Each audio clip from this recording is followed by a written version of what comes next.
Praise the lord. ప్రభువునందు ప్రియమైనటువంటి దేవుని జనాంగమా, మీ అందరికీ ప్రభు నామములో మరొకసారి హృదయపూర్వక వందనాలు.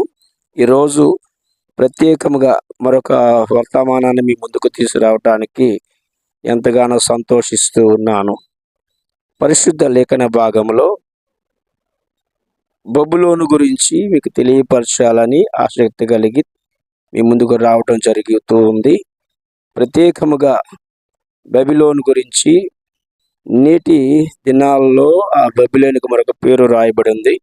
అది ఏమనగా ఇరాక్ అని మీకు తెలియపరుస్తున్నా. మీకు అర్థమైందా? బాబిలోనికి మరొక పేరు ఇరాక్ అని తెలియపరుస్తున్నా. బైబిల్లో ఇరాక్ ప్రాముఖ్యత లేదా బైబిలోని యొక్క ప్రాముఖ్యత గురించి చాలా ఆసక్తికరంగా హత్తుకునేలా మరియు విద్యాపరంగా ఉందని మీకు తెలియపరుస్తున్నా. మీకు తెలియాల్సిన కొన్ని మాటలు పరిశుద్ధ లేఖన భాగంలో ఏదెను తోట ఇరాక్లో ఉంది. ఇప్పుడు ఇరాక్లో ఉన్న మెసొపొటేమియా నాగరికతకు పుట్టినిల్లు. నోవాహు ఇరాక్లో ఓడ నిర్మించాడు. బాబేలు గోపురం ఇరాకులో ఉంది. అబ్రహాం దక్షిణ ఇరాకులోని ఊర్ నగరానికి చెందినవాడు. ఇస్సాకు భార్య రెబకా ఇరాక్లోని నాహోరుకు చెందినది. అలాగే యాకోబు ఇరాక్లో రాహేలును కలిశాడు. యోనా ఇరాక్లోని నినివేలో బోధించాడు. ఇరాక్లోని అషూరు ఇశ్రాయేలులోని 10 తెగలను జయించింది. ఆమోసు ఇరాక్లోనే కేకలు వేశాడు. మీకు ఒక సంగతి తెలుసా? ఇరాక్లోని బాబిలోన్ యెరూషలేము నాశనం చేసింది.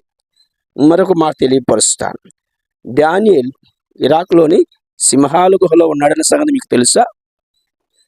అంత మాత్రమే కాదు, ఇరాక్లో 3 ఇబ్రూ పిల్లల్ని అగ్ని ఆగుతాయారని తెలుసా? బబులోను రాజు బెల్షాజర్ ఇరాక్లో గోడలపై ఉన్న రాతలను చూశాడు. బబులోను రాజు నెబుకద్నెజరు యూదులను ఇరాకు బందీలుగా తీసుకువెళ్ళాడు. హెజ్కేలు ఇరాక్లో బోధించాడు. జ్ఞానులు ఇరాక్ నుండి వచ్చారు. పేతురు ఇరాక్లో బోధించాడు. ప్రకటనలో వివరించిన మానవ సామ్రాజ్యం ఇరాక్లోని ఒక నగరం బాబిలోన్ అని పిలువబడుతుంది. మరియు మీకు తెలుసా, పరిశుద్ధ లేఖన భాగంలో అనగా బైబిల్లో ఇశ్రాయేల్ ఎక్కువగా ప్రస్తావించబడిన దేశం. కానీ 2వ స్థానంలో ఏ దేశం ఉందో మీకు తెలుసా? అదేనండి ఇరాక్. అయితే బైబిల్లో ఉపయోగించిన పేరు అది కాదు.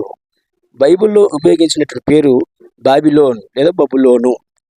కల్దీలు షీనార్ మరియు మెసొపొటేమియా అనేటటువంటి పదానికి 2 నదుల మధ్య మరింత ఖచ్చితంగా ట్రెగ్రిస్ అనేటటువంటి యూప్రిటిస్ నదుల మధ్య అని అర్థం.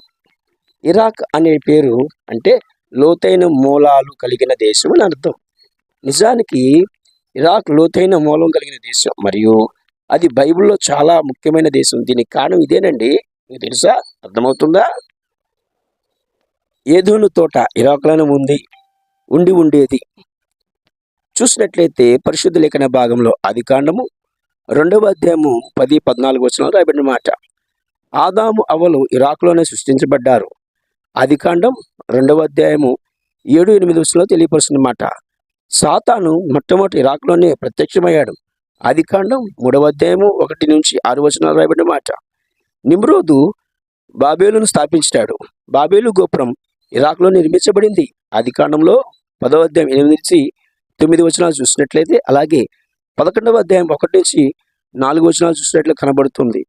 భాషలకు గందరగోళం ఇరాక్లోనే జరిగిందండి. అర్థమైందా? గుర్తొచ్చిందా? ఆదికాండం 11వ అధ్యాయం 5-11 వచనాలు రాయబడిన మాట. అబ్రహాము ఇరాక్లోని ఒక నగరాన్ని నుండి వచ్చాడు. అది కూడా ఆదికాండము 11వ అధ్యాయం 31లో రాయబడిన మాట. అపోస్తుల కార్యగ్రంథం 7వ అధ్యాయం 2-4లో కనబడుతున్న మాటలు మీకు తెలియపరుస్తున్నాను. అంత మాత్రమే కాదు, ఇస్సాకు వధువు ఇరాక్ నుండి వచ్చింది. అది కూడా ఆదికాండం 24 3-4 వచనాలు మరియు 10వ వచనంలో కనబడుతున్నది. యాకోబు 20 సంవత్సరాలు ఇరాక్లోని గడిపాడు. ఆదికాండము 27 42-45 వచనాలు, 31వ అధ్యాయము 38వ వచనం. మొట్టమొదటి ప్రపంచ సామ్రాజ్యం ఇరాక్లోనే ఉండేది. దానియేలు 1వ అధ్యాయం 1-2 వచనాలు, 2వ అధ్యాయం 36 38 వచనాలు మనం చూసినట్లయితే మనకు అర్థమవుతుంది. చరిత్రలోని అత్యంత గొప్ప ఆధ్యాత్మిక పునర్జీవనం ఇరాక్లోనే ఒక నగరంలో జరిగింది. అదేనండి యోనా 3. ఎస్తేరు గ్రంథంలో సంఘటనలు ఇరాక్లోనే జరిగాయి. ఎస్తేరు చూసినట్లయితే మనకు అర్థమవుతుంది. నహూము గ్రంథము ఇరాకులోని ఒక నగరానికి వ్యతిరేకంగా పలికిన ప్రవచనం నహూము. ప్రకటన గ్రంథం బైబిలోనుకు వ్యతిరేకంగా ప్రవచనాలను కలిగి ఉంది. బైబిలోన్ అనేది ఇరాకు దేశానికి ఉన్నత పాత పేరు. ప్రకటన గ్రంథం 17వ అధ్యాయం మరియు 18వ అధ్యాయంలో కనబడుతూ ఉంది. పరిశుద్ధ లేఖన భాగంలో చూసినట్లయితే ఇశ్రాయేలు దేశం తప్ప ఇరాక్ కంటే ఎక్కువగా చరిత్ర మరియు ప్రవచనాలు కలిగి మరొక దేశంగా లేదని మీకు తెలియపరుస్తున్నాను. మీకు అర్థమైందా? చూడండి, మీకు తెలియపరుస్తున్నాను. ఇశ్రాయేల్ దేశం తప్ప ఇరాక్ కంటే ఎక్కువ చరిత్రను మరియు ప్రవచనాలు కలిగిన దేశం మరొకటి లేదు అనగా దాని అర్థం ఏంటంటే ఇరాక్ గురించి ఎక్కువగా ప్రవచనాలు కలిగిన దేశంగా మరి లేఖనం సెలవిస్తుంది. ఆశ్చర్యంగా ఉంది కదా? మీకు నచ్చితే దీన్ని ఇతరులకి షేర్ చేయండి, లైక్ చేయండి, కామెంట్ చేయండి. అనేక మందికి ఆశీర్వదకరంగా ఉంటుందని ఈ మాటలు తెలియపరుస్తున్నా. దేవుడు ఆ ప్రాంతాన్ని దేవుడు దీవించాలి, అలాగే మనల్ని కూడా దేవుడు దీవించాలని ప్రభువు తెలియపరుస్తున్నా. God bless you all. God bless you. Praise the lord.